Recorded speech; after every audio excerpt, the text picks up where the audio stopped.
Hi boys and girls, today for Skills Unit 6, we're doing Lesson 3 and let's jump right to our primary focus slide. I will be introducing to you your new little reader, okay?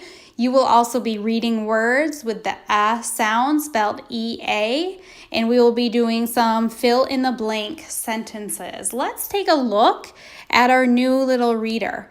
And I want you to tell me what you notice about the cover. What are some things that you notice? How are the men dressed? It looks like they were dressed from a long time ago, right? That's what people wore long ago. And it looks like they're all in a boat. What's this little boy doing? What's he resting his arm on?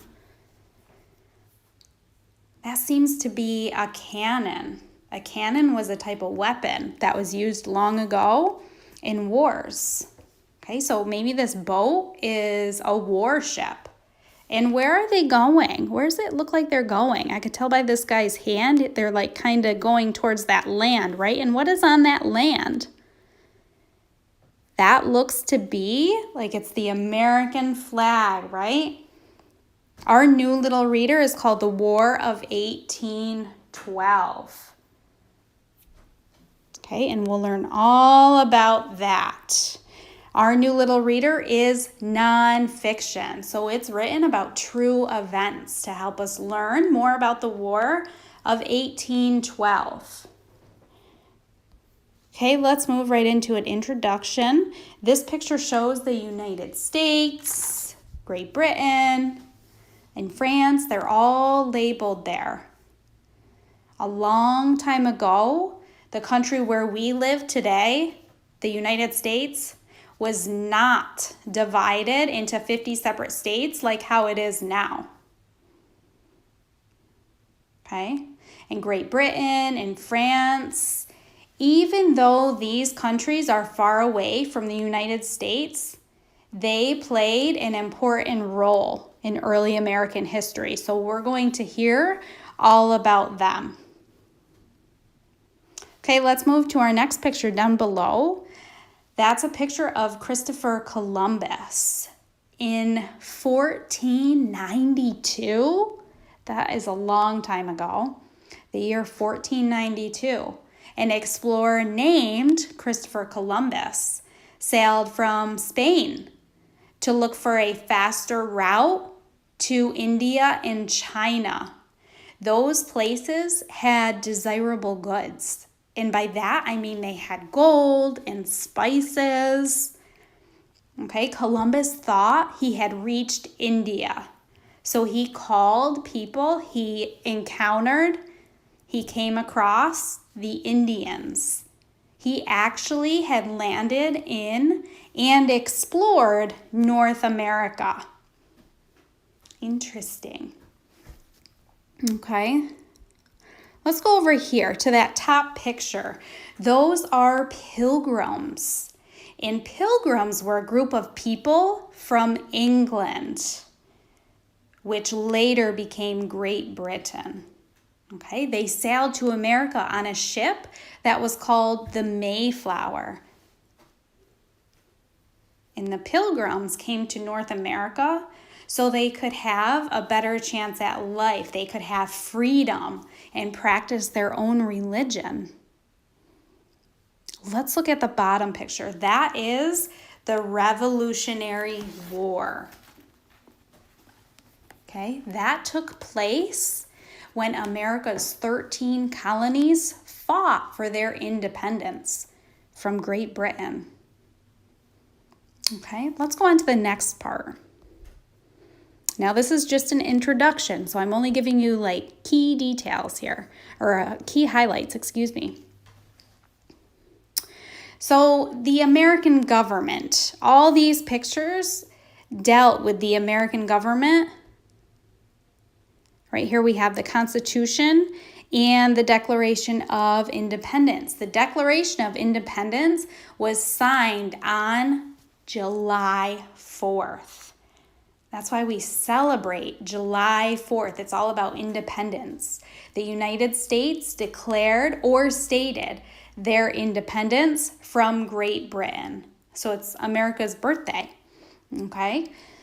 And that next document there, that next picture right here is the Constitution. The Constitution is the highest law in the United States, and it shapes the laws that affect many aspects of our life, American life. Okay, it details how the country should be governed. This bottom picture here, those 4 men, we learned about those. Do you know who they are? The founding fathers, it says right on the top there. Okay, we have George Washington, John Adams, Thomas Jefferson, and James Madison. They were the first 4 presidents after the United States won its independence from Great Britain. Okay? They did not have powers like kings have. You hear of kings having all this power.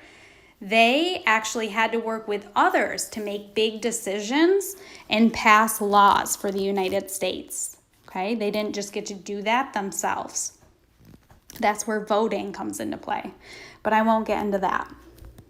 Okay, next we have the British government. Okay, Great Britain had a very different form of government from the United States. There's King George III, okay? The King of Great Britain was not elected into position by the people he ruled.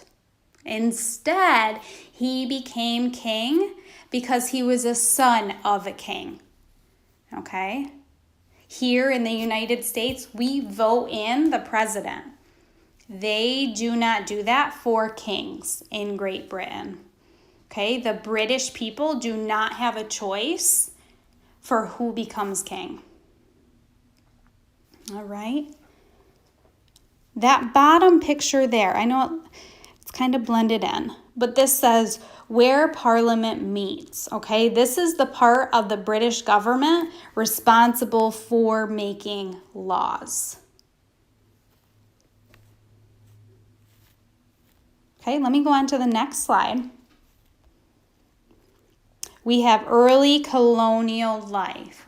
Now, there were 13 original counties. They're all here in red, and we have learned about this. Okay? The beginning of the United States was not as large of a country as it is now. Okay? When people first came to the United States, so to speak, they lived in these 13 colonies. Okay, and those are for different reasons. They came to the United States for religious freedom or to look for riches. Okay, so they moved here for those reasons. All right, let's see. Then we have colonial farmers. Those are people living in the new country, survived through agriculture. And agriculture means land through farming. Living off of land through farming. Okay, so they farmed lots of crops and they lived off that land. Okay, then this next picture over here is an American port. Now we talked all about ports. Does anyone know what a port is? Do you remember? It's where ships go to receive goods, okay? The United States sold goods such as cotton and tobacco to all these different countries, Great Britain and France. Okay, these ships that you see carried goods from the United States all the way across the Atlantic Ocean to Great Britain and France. Okay, then we have westward expansion. We talked all about that too. There's the horses and the buggies. Over time, people began to move west and explore the land in North America. Some of them were looking for gold, okay? And remember, that journey to the west was really rough, if you remember. All right, After our little introduction, now we're jumping into our vowel code flip book. And here's that E sound spelled with E and A. For example, we have the word head. You hear EA working together to make that E sound. Okay, activity page 3.1, you are filling in the blank using the best word from our box to complete each sentence. Okay, and that is it for today for skills. So I introduced to you our new little reader and the S sound spelled with EA, and you are completing this fill in the blank page. Okay, and that is it for today for that lesson. I hope you all have a great day.